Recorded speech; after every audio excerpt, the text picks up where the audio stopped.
ครับวันนี้น้องพัดมาดูอะไรครับมาดูน้ำอันนี้เป็นผลจากพายุปลาปึกทำให้น้ำในเขตอำเภอชัยบุรีน้ำท่วมนะครับสวนปลาครับอันนั้นเป็นโรงโปรยน้ำเยอะมากครับน้ำมาจากกระบี่แล้วก็น้ำที่ของอำเภอชัยบุรีด้วยนะครับวันนี้ก็พา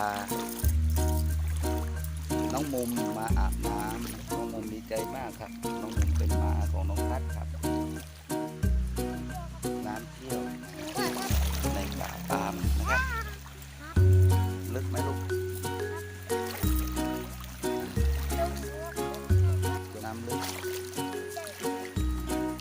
ต้นปาล์มครับหายไปค่อนข้างแรงครับแรงสวนปาล์ม